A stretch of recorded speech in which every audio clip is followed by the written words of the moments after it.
Hey, business owner, how's business? How's your marketing? Tell me about it. Okay, none of that matters because Google might be telling people you've gone out of business. To find out why and to find out how to fix it, watch this.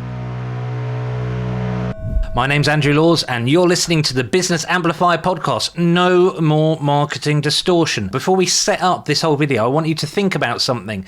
When you tell people about your business, what sort of things do you tell them? Think about if you're at a networking meeting or you're just bumping into somebody in the street or somebody says, hey Bill, come over here and meet this person. They do this. What do you tell them? What's the first thing you tell them about your business? You might tell them, well, we started in 1997. You might tell them, we make these things that parrots' beaks kind of go up, and you might tell them any number of things about your business. The thing you probably won't tell them is your opening hours.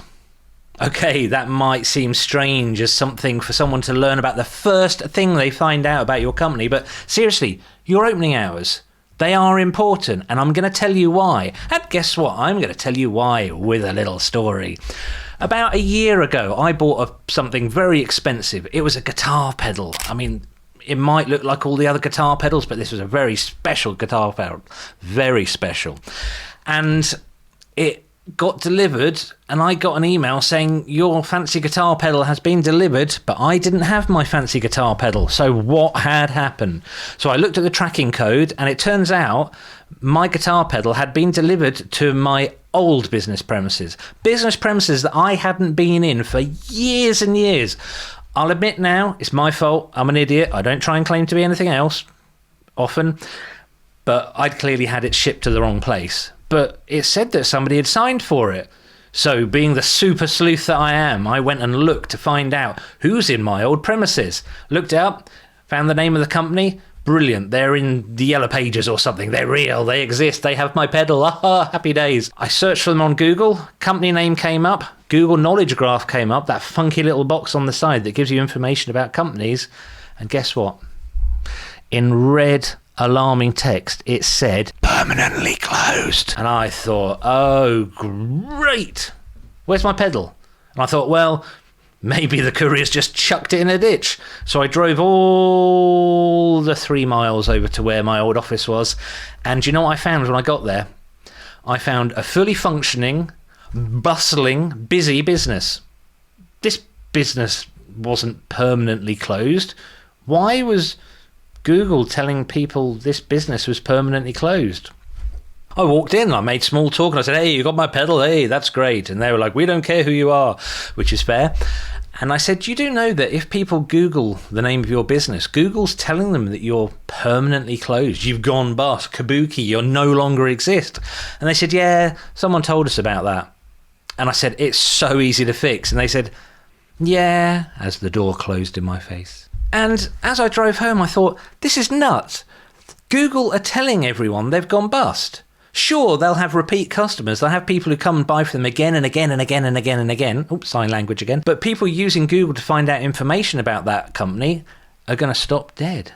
They're not going to pick up the phone. They're not going to go to the website and send an email. They're not going to prep a carrier pigeon to fly a message to them because Google says the company is no longer in existence. If you want to make sure that Google is telling people you are open, and you want to make sure Google is putting the right opening hours and has the correct phone number and has all the correct details for your business, you need to do this one thing. Go to business.google.com. and you search for the name of your business, and then follow the easy steps. If you don't own your Google business profile, Google just kind of has a rough guess at what you're doing. They'll just go, oh, right, so this company's called Parrot Beaks. Oh, I wonder what they do. Oh, I don't know, air conditioning, I guess? Yeah, screw it, that'll do. Don't let Google put information in their knowledge graph or in Google Maps that is incorrect. Own that data. I'm going to give you another really good reason why you need to claim your business profile on Google, and that is rumors. Dark, disturbing, horrifying, disappointing, upsetting rumors about your business that may not be true. What the am I talking about? Well, I'll make it really simple. I asked you at the beginning of the video, what is it you tell people about your business? You're going to tell them nice things, aren't you? You're not going to say, tried to pick up the phone to my own business, no one picked up. You're not going to give your own business a bad review. I mean, other people might. And what I really hate is that other people, wrong uns, might give your business a bad review even though they've never worked with you. How can you protect yourself against that? If they're going to Google and leaving a bad review, then that's a bit unfair, isn't it? And I'm sorry, but it does happen. So how can you protect yourself against that? Easy. The way you protect yourself against them is to go to business.google.com and register for your profile. Once you've done that, Google will foist upon you a really neat little link that you can send out to your customers. And when they click that link to give you a review, it magically blacks out the page and just leaves a little box in the corner so the only thing your customers can do is put a star rating and leave a review. I mean, even if your customers really love you and you say, Jemima Puddle Duck, can you please leave me a review? And Jemima says, you know what? I like your business so much, it's going to be the first thing I do when I get home. I can guarantee you Jemima is going to get home, fire up her computer and go, I love that Parrot Beak company so much, I'm going to leave them a review. And then she'll kind of flounder a bit, because how do you leave Google reviews?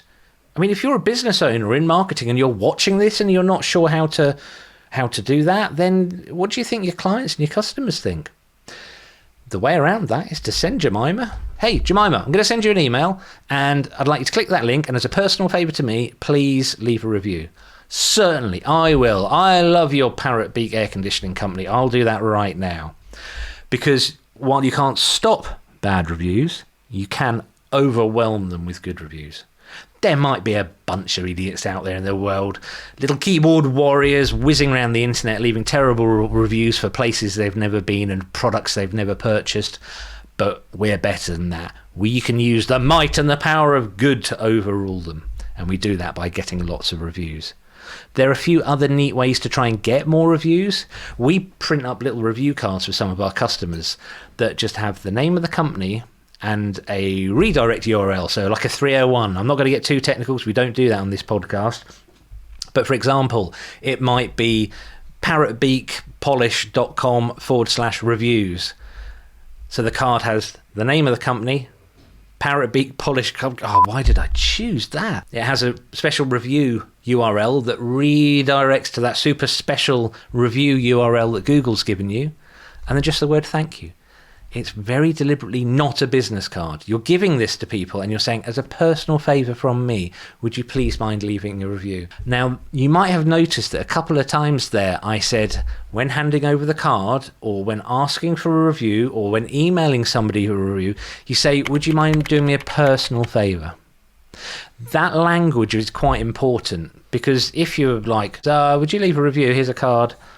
That's not a card, that's a lightly stained mat. It doesn't really inspire you to want to help, does it? Oh, can you leave a review? But if you just in a very friendly way say, as a personal favour to me, actually you don't have to go that far, as a personal favour to me, would you mind just click on this or go to this URL and leave a review for the business? We're working really hard to be the best we can, and we really appreciate your feedback. You're proven to get a far better result than just a casual, you're just customer number 9,000 today and I just want to go home and eat peanuts and polish my parrot's beak. Then you're just going to sweeten the deal. So there you go. There's how you protect yourself from negative reviews, by going to business.google.com, registering your address, getting that review link, making some cards if you want, and asking as a personal favour for reviews. That way, when that keyboard warrior leaves that terrible review, then it's just like a little speck of poo and a glorious ocean of golden joy. Yep, there you go. Now, I've got one more thing I need to share with you, and it is connected to Google, and it is connected to your digital assets, and it's connected to grabbing hold and owning your digital assets. I want you to find out when your domain name is due for renewal. I've been working in this field for over 25 years now, and it astonishes me that business owners don't always know when their domain needs renewing. If that domain expires, it used to just be a case of your website being down for a little while, or your emails, but now for a lot of companies, the domain name, so many other things hinge on that domain name being live and being active. So please just go and look to find out when it's renewed and renew it. And SEO bonus tip, renew it for a long time.